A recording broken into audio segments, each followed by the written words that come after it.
Welcome to the Old Soul, New Soul Astrology Podcast with Robert Glasscock, Thomas Miller here. Do you ever just feel that you look at the astrology and you scratch your head and you say, I feel like my life is not at all in sync with my astrology chart. I've been told I have a chart of a late bloomer, and I'm wondering, can you please direct me on what I can do in terms of astrology to come into purpose with my chart? Life direction, really. I appreciate all that you do. Thank you so much. This is such a great question, and as astrologers, you will come up with clients who feel this same way. They may be new to astrology, or they may be a year or two into it, and still feel, I did, for example, it was only my moon, it was my moon position, as it turned out. That was only altered by my moving to equal houses, and that made it exactly accurate. So there are a number of, anytime somebody says this to me, I don't feel like this is an accurate chart for me. My life just does not. Then to me, you are called on to rectify the chart. And there are several ways to do it, mainly moving the midheaven to make events. But a second thing now, in listening to her, she mentioned that she had this 10th house stellium in Sagittarius, which may mean that she has either Pisces, maybe late Pisces rising, or she could have Aries rising. And you have to make sure, and that's another place you could start. Which one is it?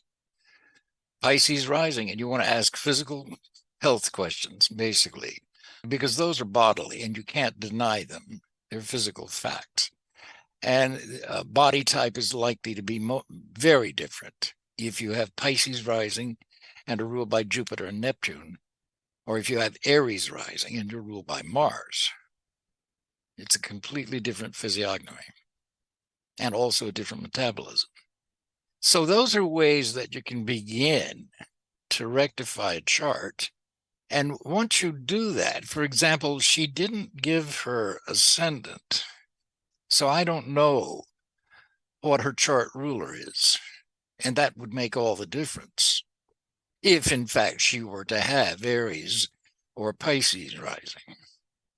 Because with Pisces rising, she would be co-ruled by Jupiter, which is conjunct Saturn in her 8th, and by Neptune, which is conjunct her moon. So you can begin to work with these configurations in terms of their angularity, their relationship to the ascendant. Do they rule the ascendant?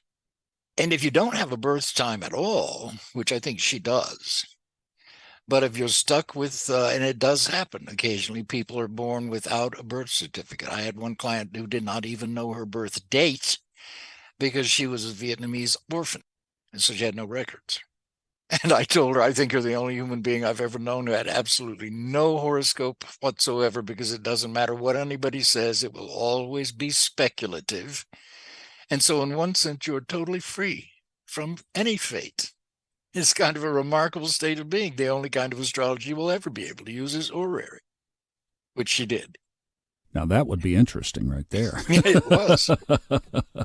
Wow. But so that's really the only response to something like this, because I think it's genuine. When people feel this way, it means that there is a reason to pay attention to this. It wouldn't have come up if it weren't.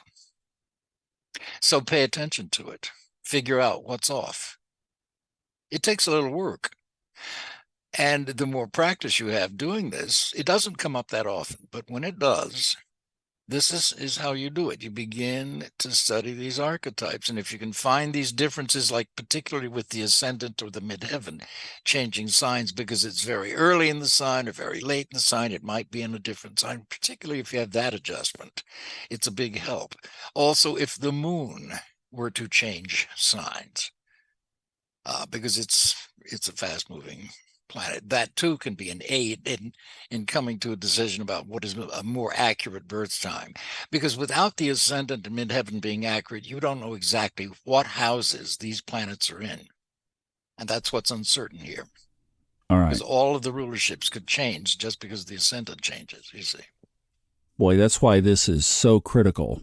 Now, I have a friend who definitely is confident that this is accurate birth information. She's an 11-degree Aries.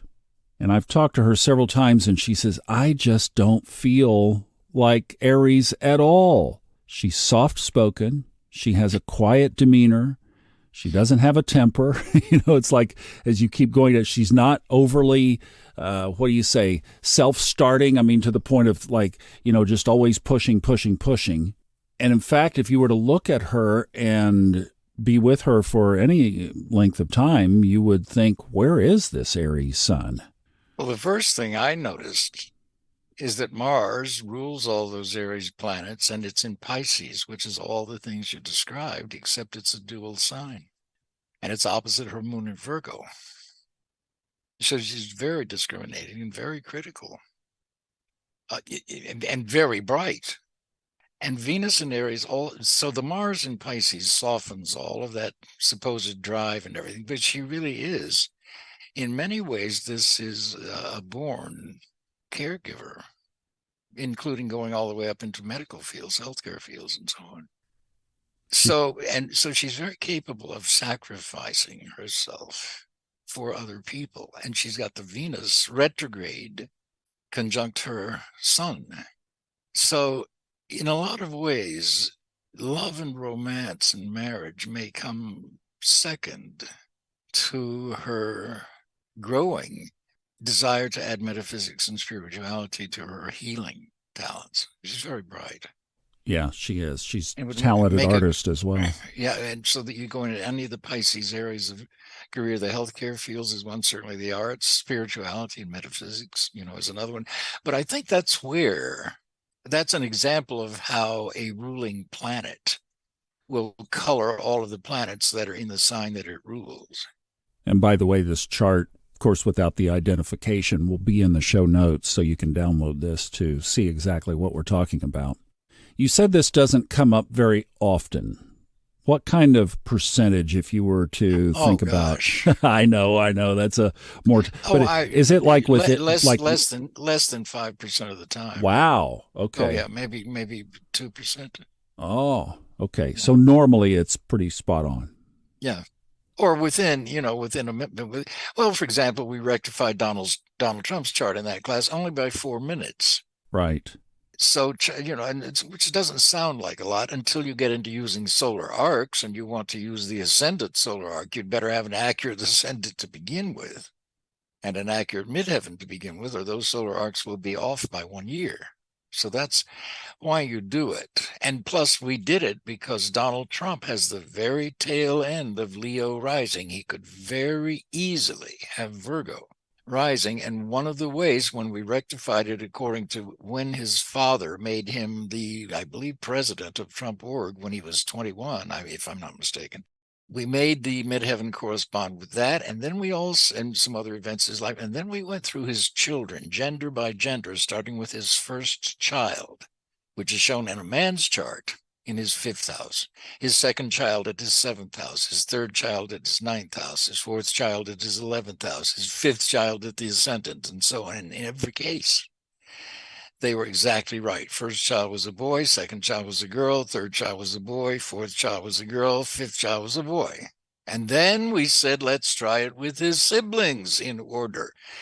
And again, totally accurate, including the death of his brother, Fred was it? Of alcoholism, showed up in the Neptune. So these are just supplemental techniques to help you rectify a chart to your own satisfaction. So in this chart, I can understand why she feels she's not an Aries at all, because she in many ways isn't. She's a Pisces. And I have to tell you that Mars in Pisces is in her 9th house, which is one of the main houses, if not the primary house, for examining past lives.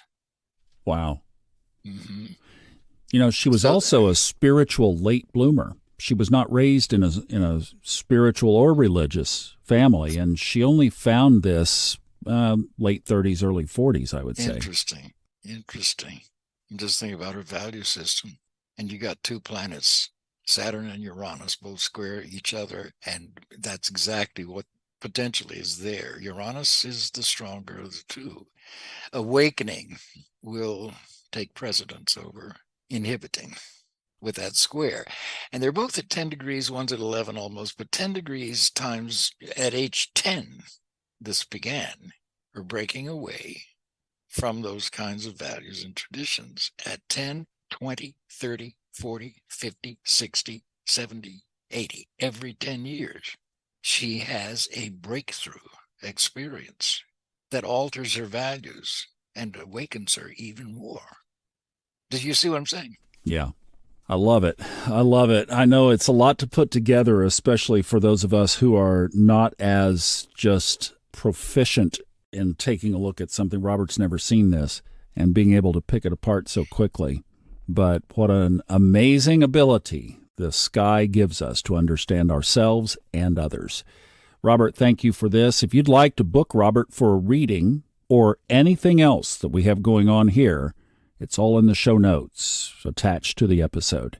Be sure to check out the horary class if it's anything you're interested in to be able to take your astrology knowledge to a whole new level. That is available on the funastrology.com website. And our YouTube channel has all the videos. And also, our Discord channel is very much alive for follow-up questions. So you can go in there and ask Kristen and the team of folks that are reading in there. If you have something that you'd like to catch their spin on, they'd be happy to opine. Thank you so much for listening. We'll see you next time on the Old Soul, New Soul Astrology Podcast with Robert Glasscock.